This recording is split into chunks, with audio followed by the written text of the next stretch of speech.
The Mysterious Affair at Styles by Agatha Christie. Chapter 9. Dr. Bauerstein. I had had no opportunity as yet of passing on Poirot's message to Lawrence, but now, as I strolled out on the lawn, still nursing a grudge against my friend's high-handedness, I saw Lawrence on the croquet lawn, aimlessly knocking a couple of very ancient balls about with a still more ancient mallet. It struck me that it would be a good opportunity to deliver my message. Otherwise, Poirot himself might relieve me of it.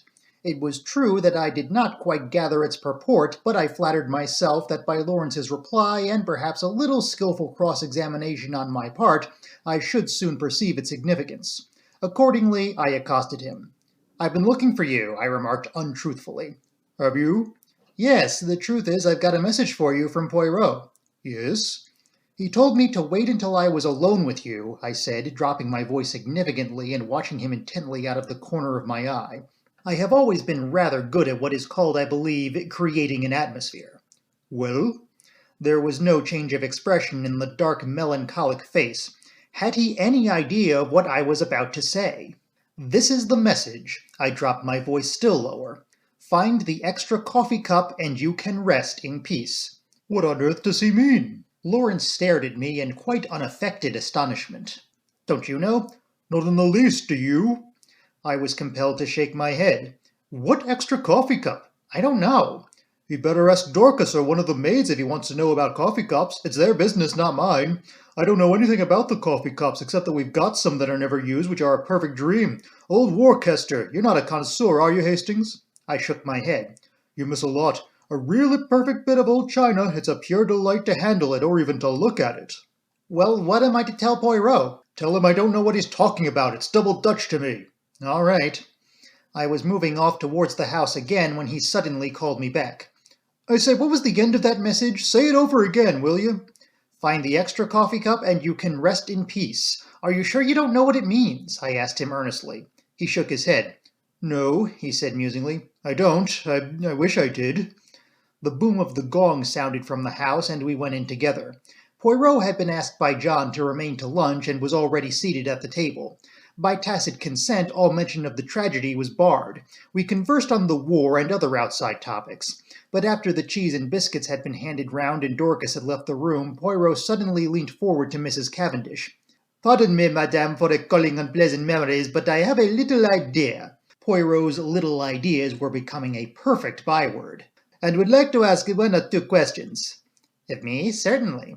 "You are too amiable, madame. What I want to ask is this. The door leading into Mrs. Ingletop's room from that of Mademoiselle Cynthia, it was bolted, you say?" "Certainly it was bolted," replied Mary Cavendish, rather surprised. "I said so at the inquest." "Bolted?" "Yes." She looked perplexed. "I mean," explained Poirot, "you are sure it was bolted and not merely locked?" "Oh, I see what you mean. No, I don't know. I said bolted, meaning that it was fastened and I could not open it, but I believe all the doors were found bolted on the inside." "Still, as far as you are concerned, the door might equally well have been locked." "Oh, yes." "You yourself did not happen to notice, madame, when you entered Mrs. Inglethorpe's room, whether that door was bolted or not?"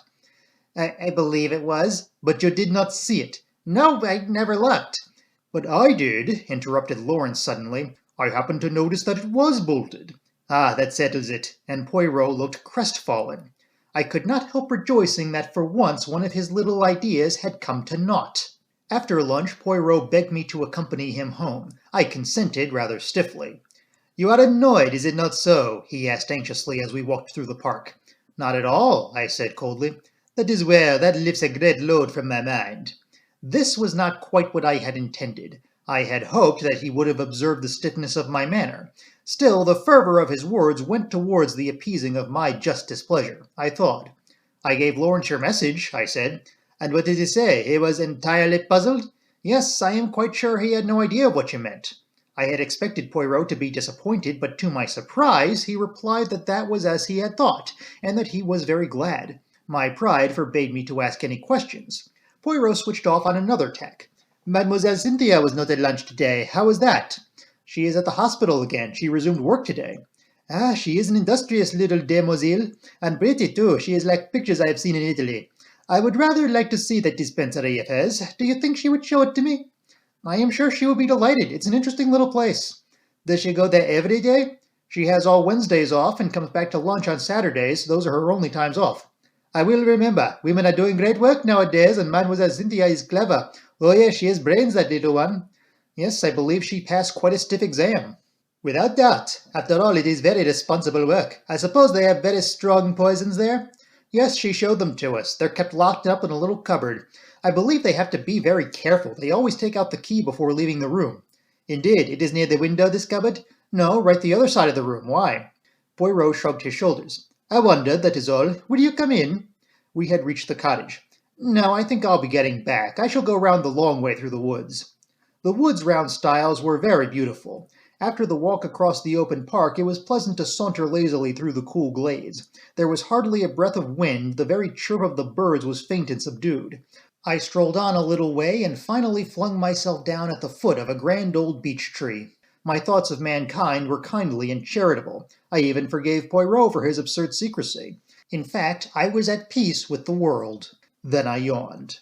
I thought about the crime, and it struck me as being very unreal and far off. I yawned again. Probably I thought it never really happened. Of course, it was all a bad dream. The truth of the matter was that it was Lawrence who had murdered Alfred Inglethorpe with a croquet mallet. But it was absurd of John to make such a fuss about it and to go shouting out, "I tell you I won't have it." I woke up with a start. At once I realized that I was in a very awkward predicament. For about 12 feet away from me, John and Mary Cavendish were standing facing each other, and they were evidently quarreling. And quite as evidently they were unaware of my vicinity, for before I could move or speak, John repeated the words which had aroused me from my dream. "I tell you, Mary, I won't have it." Mary's voice came cool and liquid. "Have you any right to criticize my actions? It will be the talk of the village. My mother was only buried on Saturday, and here you are gadding about with a fellow." "Ow," she shrugged her shoulders. "If it is only village gossip that you mind." "But it isn't. I've had enough of the fellow hanging about. He's a Polish Jew, anyway." "A tinge of Jewish blood is not a bad thing. It leavens the," she looked at him, "stolid stupidity of the ordinary Englishman." Fire in her eyes, ice in her voice. I did not wonder that the blood rose to John's face in a crimson tide. "Mary?" "Well?" Her voice did not change. The pleading died out of his voice. "Am I to understand that you will continue to see Bowerstein against my express wishes?" "If I choose." "You defy me?"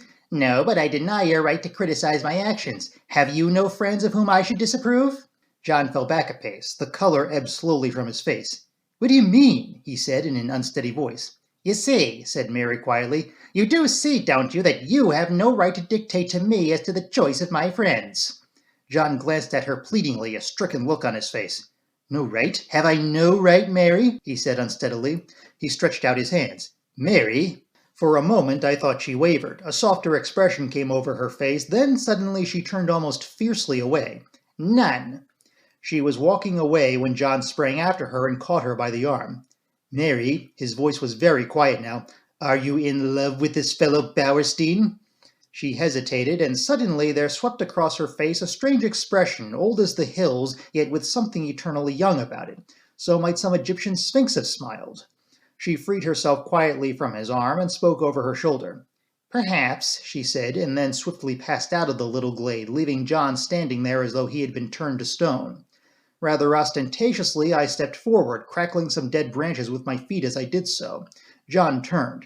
Luckily, he took it for granted that I had only just come upon the scene. "Hello, Hastings. Have you seen the little fellow safely back to his cottage? Quaint little chap. Is he any good, though, really?"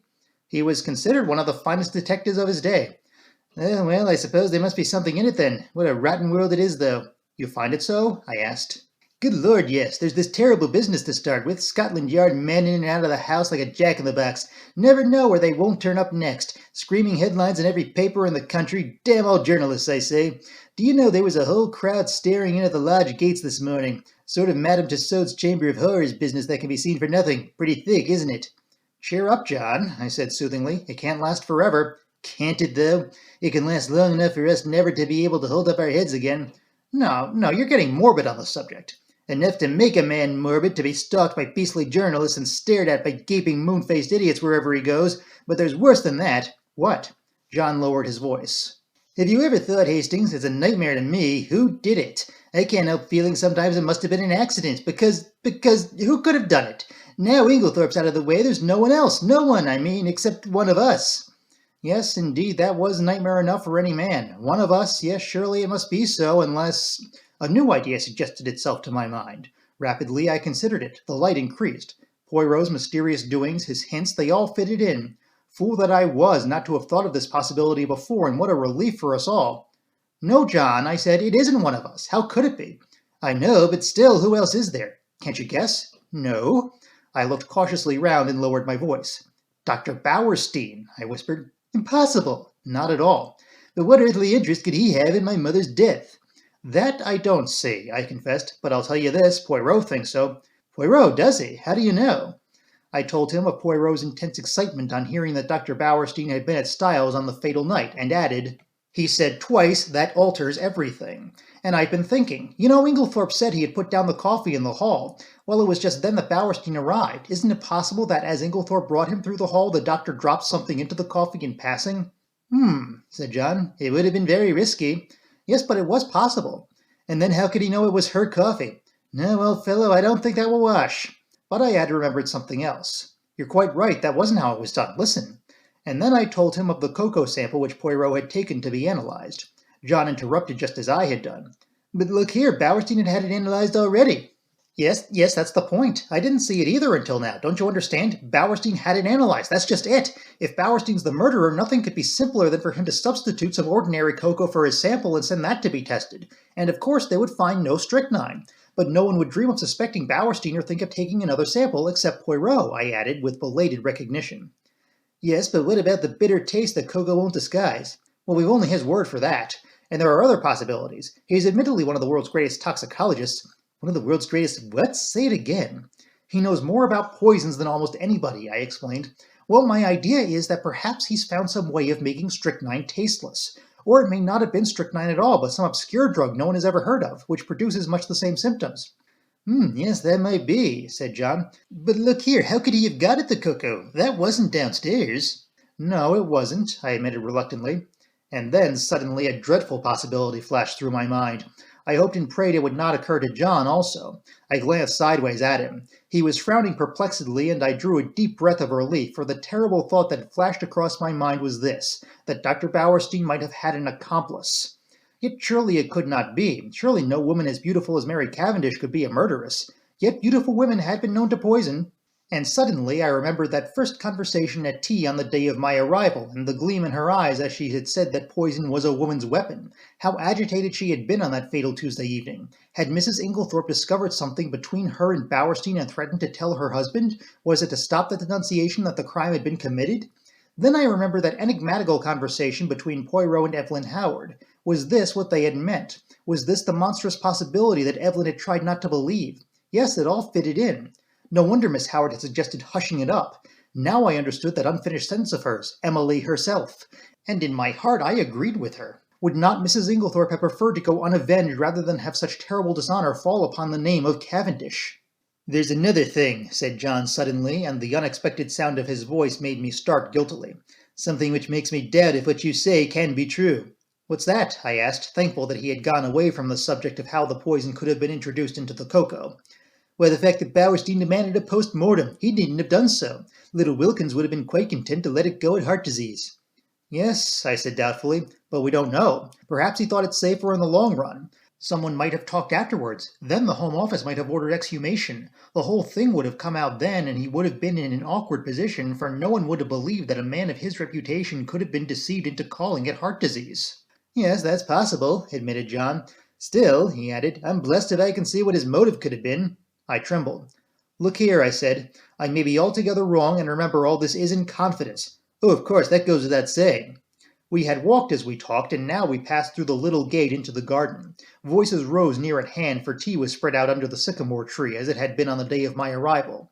Cynthia was back from the hospital, and I placed my chair beside her and told her of Poirot's wish to visit the dispensary. Of course, I'd love him to see it. He'd better come to tea there one day. I must fix it up with him. He's such a dear little man, but he is funny. He made me take the brooch out of my tie the other day and put it in again because he said it wasn't straight. I laughed. It's quite a mania with him. Yes, isn't it? We were silent for a minute or two, and then, glancing in the direction of Mary Cavendish and dropping her voice, Cynthia said, Mr. Hastings. Yes? After tea, I want to talk to you. Her glance at Mary had set me thinking. I fancy that between these two there existed very little sympathy. For the first time it occurred to me to wonder about the girl's future. Mrs. Inglethorpe had made no provisions of any kind for her, but I imagined that John and Mary would probably insist on her making her home with them, at any rate until the end of the war. John, I knew, was very fond of her and would be sorry to let her go. John, who had gone into the house, now reappeared. His good-natured face wore an unaccustomed frown of anger. "Confound those detectives, I can't think what they're after. They've been in every room in the house, turning things inside out and upside down. It really is too bad. I suppose they took advantage of our all being out. I shall go for that fellow Jap when I next see him." "Lot of poor priests," grunted Miss Howard. Lawrence opined that they had to make a show of doing something. Mary Cavendish said nothing. After tea I invited Cynthia to come for a walk, and we sauntered off into the woods together. "Well?" I inquired, as soon as we were protected from prying eyes by the leafy screen.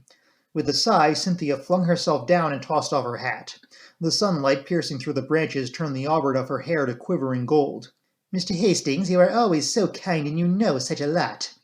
It struck me at this moment that Cynthia was really a very charming girl, much more charming than Mary, who never said things of that kind. "Well?" I asked benignantly as she hesitated. "I want to ask your advice. What shall I do?" "Do?" "Yes, you see, Aunt Emily always told me I should be provided for. I suppose she forgot or didn't think she was likely to die. Anyway, I am not provided for, and I don't know what to do. Do you think I ought to go away from here at once?" "Good heavens, no! They don't want to part with you, I'm sure." Cynthia hesitated a moment, plucking up the grass with her tiny hands. Then she said, "Mrs. Cavendish does. She hates me." "Hate you?" I cried, astonished. Cynthia nodded. "Yes, I don't know why, but she can't bear me, and he can't either." "There I know you're wrong," I said warmly. "On the contrary, John is very fond of you." "Oh yes, John, I meant Lawrence. Not, of course, that I care whether Lawrence hates me or not. Still, it's rather horrid when no one loves you, isn't it?" "But they do, Cynthia dear," I said earnestly. "I'm sure you are mistaken. Look, there is John and Miss Howard." Cynthia nodded rather gloomily. "Yes, John likes me, I think, and of course Evie, for all her gruff ways, wouldn't be unkind to a fly. But Lawrence never speaks to me if he can help it, and Mary can hardly bring herself to be civil to me. She wants Evie to stay on, is begging her to, but she doesn't want me, and I don't know what to do." Suddenly the poor child burst out crying. I don't know what possessed me. Her beauty, perhaps, as she sat there with the sunlight glinting down on her head, perhaps the sense of relief at encountering someone who so obviously could have no connection with the tragedy, perhaps honest pity for her youth and loneliness. Anyway, I leaned forward, and taking her little hand, I said awkwardly, "Marry me, Cynthia." Unwittingly, I had hit upon a sovereign remedy for her tears. She sat up at once, drew her hand away, and said with some asperity, "Don't be silly." I was a little annoyed. "I'm not being silly. I'm asking you to do me the honor of becoming my wife." To my intense surprise, Cynthia burst out laughing and called me a funny dear. "It's perfectly sweet of you," she said, "but do you know you don't want to?" "Yes, I do. I've got—" "Never mind what you've got. You don't really want to, and I don't either." "Well, of course, that settles it," I said stiffly. "But I don't see anything to laugh at. There's nothing funny about a proposal." "No, indeed," said Cynthia. "Somebody might accept you next time. Goodbye, you've cheered me up very much." And with a final uncontrollable burst of merriment, she vanished through the trees. Thinking over the interview, it struck me as being profoundly unsatisfactory. It occurred to me suddenly that I would go down to the village and look up Bowerstein. Somebody ought to be keeping an eye on the fellow. At the same time, it would be wise to allay any suspicions he might have as to his being suspected. I remembered how Poirot had relied on my diplomacy. Accordingly, I went to the little house with the apartments card inserted in the window where I knew he lodged, and tapped on the door. An old woman came and opened it. "Good afternoon," I said pleasantly. "Is Dr. Bowerstein in?" She stared at me. "Haven't you heard?" "Heard what?" "About him." "What about him?" "He's took." "Took? Dead?"